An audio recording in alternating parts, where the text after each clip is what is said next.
Alright, so the first installment here of the 93 Cobra restoration, we're going to tackle the fuel system because that's the most problematic part of the car so far. So instead of starting at the most obvious part, which is right here at the regulator, it has these aftermarket lines, which is where it's leaking. You'll see I wrapped a bunch of towels around it yesterday because I was going to do a very quick drive. I actually literally unloaded it right outside my door and drove it in real quick. And it was leaking so bad, I put these rags around it just to catch whatever fuel was leaking for the 20 seconds it was running. I'm definitely gonna change these lines. Unfortunately, we didn't have all the fittings I needed for PTFE. We did have the hose. So I've got the fittings I gotta order for this thing. It's number 8 and number 6. And I'm gonna redo the lines coming off of the regulator, going back to the factory lines down here at the bottom, and then feeding over here to the fuel injector rail. So because I don't have all the fittings, I'm gonna leave that for last. So we're actually gonna start at the back of the car and we're gonna drop the tank. It's been a long time since I messed with Fox bodies. But either way, nowadays you can get a 255, which is pretty common as an upgrade for these cars. And there's a little difference between the 85 to 97 have a specific pump, and then 98 up, it's a little bit different pump. But we still had a kit in stock at TTSaleen that I was able to acquire yesterday. This is the universal in-tank pump, 255 liter per hour, fits 85 to 97.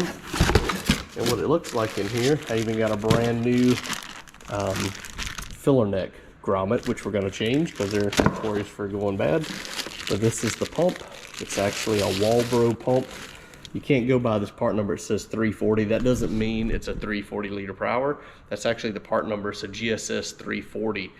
When you look up the part number, it is a 255 liter per hour pump. That is what we're going to put in the car. This is the new sock that goes on it with the wiring harness and everything. So I'm going to put that on it. And again, the new filler neck grommet. This is what happens when that thing gets old and deteriorated. You gotta fill the car up with gas and it'll start pouring out the side of the tank. So I'm gonna go ahead and change that, put the new fuel pump in it. This car does have a Vortex Superchargers T-Rex inline pump, which increases the pressure and all that going to the front. So that thing flows, I think, 50 or 70 liters per hour or something crazy like that. So it's kind of like a booster pump back in the day when everybody runs down from Kenny Belt. So I'm gonna leave that in there. It seems to be fine. But now it's gonna have a new in-tank pump. So we're gonna put the new pump in it, and I'm gonna address all the fittings and everything on there. And if I see any other lines back there need to be replaced, I'll go ahead and get those replaced as well. While I'm in there, I got a brand new fuel filter. The box looks like crap because that's how it was on our shelf. But inside, the filter is perfectly fine. It is a Motorcraft. It is a FG1060, which is the stock replacement filter for this car. I got in there and looked, and it still has a stock type filter on it. So it's gonna have all new fuel system there. It does have the original lines that go all the way up for the fuel system. So that part will be complete and ready, and then I'll start up here on the front where I'm gonna make brand new PTFE line. So this is the best stuff you can get nowadays. This is what's in my black twin turbo car, it's in my Charger, it's in the Mach 1. Once you put PTFE on your car, you don't have to ever worry about fuel lines again. So we're gonna put that on here. You don't have to worry about it. You can use ethanol with this hose, it's fine. He'll never run ethanol in this car, he's just gonna run pump gas, but he will not have to worry about fuel lines leaking again. So which is why we're gonna do that. So we're gonna work on the fuel system today, at least get the tank out, pull the old pump out, put the new one in, check everything over, and it's probably gonna take majority of today. But just wanna show you that's what we got for parts. And we'll go back here and I'll show you real quick what we're looking at under here. So to get to it, this is the T-Rex pump mounted here. We turn the key on, power goes to the pump, and it's basically an inline booster. So the in-tank pumps fuel up, it goes to here, and then it pumps it through the filter and then up to the front of the car. So we're gonna be taking this down, get the tank out, and I'm gonna take the filter off and change it. And then we're gonna check all these lines here out that go in between and make sure I can reuse them. If I can't, I'm gonna get new lines and we're gonna change all them out. because the last thing we want is any of these rubber lines to be deteriorated as well and just put trash up into the motor or have these crack and leak. So gonna address every bit of this stuff. We're gonna have nice stuff on this car. It's gonna be primo when I'm done with it. But you'll notice the exhaust is in really bad shape. It's really rusted all the way around. So that's gonna be a big chore trying to get that back like he wants it, because he loves the original Flowmaster sound, which are what these were. And I'm pretty sure those were the original tailpipes, is what they look like, and they fitted them to match to the mufflers. And that H-pipe down there was a chrome, probably a Mac H-pipe, which you can't get anymore. And I gotta figure that out, but we'll get there.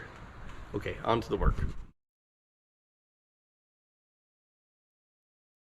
All right, so a little wiggling, and nice having a little transmission jack here to hold it for you if you don't have the big fancy one. But you basically remove the two straps, support it, and then there's a little collar right here on the filler neck. It's got a little nut on it, like an 8mm. It goes right here. You undo that, you unhook this connection here, and then basically you just kind of wiggle the tank back and forth while you're pushing on it until you pop the filler neck out of this rubber donut here. As you can tell by looking at it, it's already like deteriorated. It's just, I mean, it's 29 years old, what do you expect? It just doesn't last. But you can get a kind of inside view there in the tank. And by the way, it stinks. It smells like varnish. It's so old gas, what's left in there, but it's really light. It's nice to have the tank pretty much empty. From this aspect, you can see some of the rubber lines here come off the top of it. And then this extra line they had here for key on power to the T-Rex pump. I'm about to get it the rest of the way down so I can get this grommet out, clean all the debris out from here, get a better idea of the rubber lines and the filter, get all that loose, pop the top off, and we're gonna pull the pump out. But just want to kind of show you, as you're taking it apart, some of the things to look for here. The Foxbody is actually easier than the newer cars. The newer cars have more attachments up here, but for this one, it's pretty straightforward. And you'll notice the hangers for the gas tank. If you take a magnet, you can pull the little dowel pins out that hold it in. So that's what I did. Just put a magnet up here, moved it around, pulled the pin out. Then you can pull the straps out of the way. That way you don't bend the straps. So when you put it back on, it should go back on nice and easy.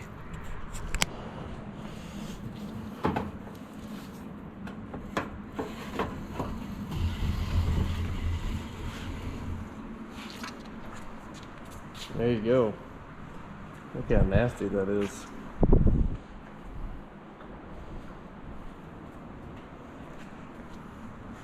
This is why I took it out. Look at all the dirt and debris. Look at these hoses. They're in bad shape.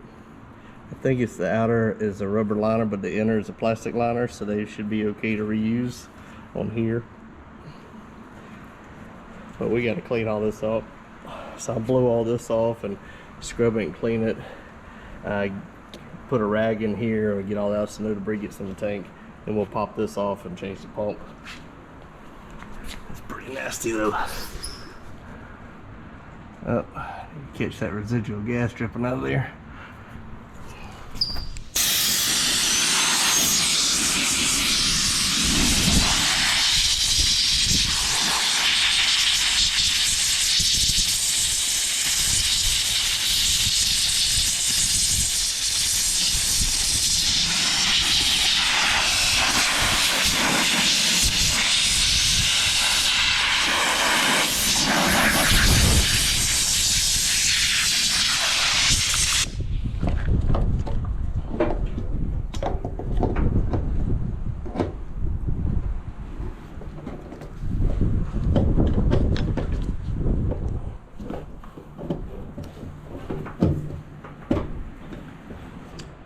Alright, son, I'm going to get asked, well, what pump was in it and why did you change it and all this? So let me show you.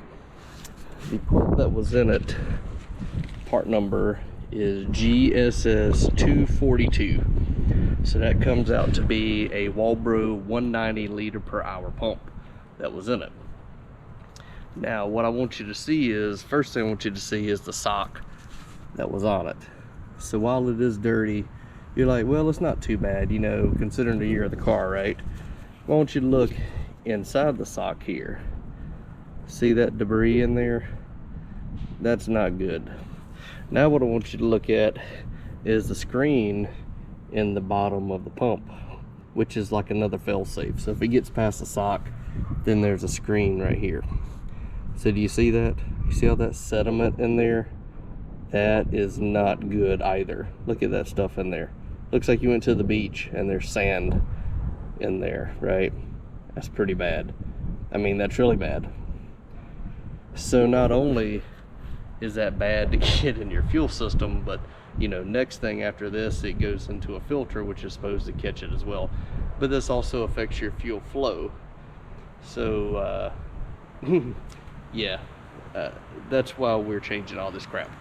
So instead of a 190, now he's got a 255 liter per hour with a brand new, let me get this one out of the way, brand new clean sock. And if you look in here, that is a clean screen, nothing in it. So when I get through going through all this, blowing all the lines out, putting the new filter on, those are things that people don't realize in older cars that sit up. But that is some nasty stuff right there. So not only was this dirty and need to be replaced, but the strainer there, that's just pretty bad. So anyway, I'm going to put the sock on it. I'm going to drop it back in the tank. I'm going to clean the tank up a little bit first, drain the old gas out, put a new rubber gasket on the side there for the filler neck, and then this thing will be ready to pop back in the car. So pretty quick little afternoon project. And like I say, just got to get a couple lines there for the connection and the filter. But just want to show you real quick what it's like. I didn't go through the whole bore in detail of disassembling this. It's pretty self-explanatory. You loosen these clamps here, unplug the connector. There's 2 screws here and 2 on this side. This contraption pulls off. You put the new pump in, push it back together. So it's not too bad. The nice thing being a Walbro pump that was in here, I was able to use the same connector. I didn't have to cut any of these wires or anything on there. So really straightforward replacement. All right, I want to show you, I got the tank all cleaned up. So I had blew off the outside, but then I took a brush and scrubbed it and then vacuumed all of it and wiped it all off. Took the rubber O-ring off the top here, took the rubber ring off the inlet here, and then I dumped the old gas, put some fresh gas in it and dumped it out. I want you to look inside there at how clean it is now. So it looks really clean in there now. So now the tank is all clean on the inside and the outside. And now I can drop in the new fuel pump and sock. We're going to put your electrical connector on here. There's dielectric grease that's on it. And what's on there is really old and brittle and probably going to be more of an insulator after all these years. And this is where this connector pops down on here. So what you do is you scrape and clean all that off. You get some fresh dielectric grease. You pop some down in here. And once you get your connector all cleaned up like I've done here, then you just simply push that on, pop it down in place, and you're good to go. What the dielectric grease does, it keeps moisture and oil from getting in here and corroding and preventing you to have a good electrical bond and connection to your fuel pump. So now we have our electrical connection done and updated. I'll put some dielectric grease on these pins as well. It wouldn't hurt to have some in there, because this is where your fuel tank gets its power for the fuel pump and the sending unit to tell you how much fuel's in the car. So it probably wouldn't hurt. I'll probably pop this off, clean it, and put new dielectric grease on that and this while I'm in there. And I'm getting ready to put the filler neck in here. All right, so pretty much finished the back of the car with the fuel system. I'm waiting for a brand new line that goes from the tank up, which used to go to the filter. It's actually going to the Vortec T-Rex pump. I didn't like the way that one looks, so ordered a brand new line from Late Model Restoration. It'll be here by Thursday. Today is Tuesday. And of course I had to wear my Vortec Supercharger shirt. I've had this shirt for probably 20 years now, since I used to run a Vortec back in the day. In honor of this nice Vortec Supercharger that's on here, you'll notice I started tugging some pipes out of the way so I can get down here to my fuel pressure regulator. And I've already unhooked the lines down the feed and return from the bottom. And I'm getting ready to pull this up and out of the way here. Let's see if it gives me much trouble coming out. That one didn't, not too bad anyway. This one probably gonna fight me because it's a number 8. All right, so this is our number 8 feed and number 6 return lines here, and our gauge and everything. We're gonna put this in our bucket, let it drain any residual gas out, which looks like most of that is already drained out, which is good. I do have one more line to get off. I've actually disconnected it here and drained some excess. It goes here to the fuel rails. You can see how nasty the motor is right now. Again, you're seeing a lot of the before, which is where the car's at its absolute worst. It's nasty, it's dirty, but the reason I'm showing you all this is I want you to see how far the car is actually gonna come in later episodes when I actually get all this, when I hand polish all this back out and wash it and clean it and all that. Now what you may not know is Caleb, Melvin's son, who actually is our tuner at TTSaleen, who's done tunes for me and for all these cars for many years, he literally hand polished this intake and the supercharger and all this. Man, he did this years and years ago, and it still looks phenomenal. I mean, it might be dirty right now, but he was doing this stuff years ago, and it, you know, even to this day, that's still super impressive on this car. It's one of the things that really stands out on the car when you open the hood. So right now I've got to get that other fuel line off, and then my plan is to pull the fuel rails out and get the injectors out, because I want to get the injectors cleaned and flowed, make sure they're good. Melvin actually has a fuel injector station at the shop, so I'm actually going to take him the injectors and have him check them, clean them, flow, make sure they're good, because as you heard him mention before, he has blown a head gasket on this thing twice, and he's fixed the engine, but I don't know if he ever checked the injectors and flowed them. But with the amount of debris I found in that fuel pump, look, we can't have that, because for now I'm gonna flush all these lines out, I'm gonna blow them out, I'm gonna replace all the lines you see here. This line that was going over, that's actually the one that's leaking right now. And these lines, Melvin said he had replaced one of these lines not too long ago. Well, not too long ago to him, could have been the last 10 years. But I'm going to change these lines, and we're gonna go to a PTFE style line, which is that liner line. And so it won't break down like these lines have done over the years. So that line's gonna be changed. All the lines in the back are gonna be fixed up and new, where they got the liner on the inside. Now, most of your factory lines are already like that from Ford in the back. So those are in pretty good shape. The one I'm changing was near the exhaust pipe, and I just wasn't happy with the way the rubber looked about it. So because this car is a 13,000 mile car, an original 13,000 mile, not 113,000, this is a legit 13,000 mile 93 Cobra, I'm getting it to look like a 13,000 mile Cobra. So again, starting at the worst part in the back with the fuel tank, and now I've got the lines off, and I'm gonna get all that fixed up and get that changed. And while this is out of the way, I've got to get in here and start scrubbing all the engine bay and clean all this up. So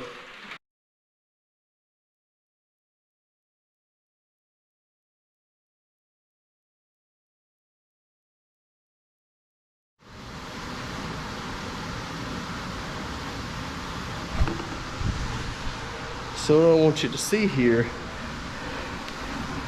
see how this oil right here, it definitely has an oil leak coming from somewhere.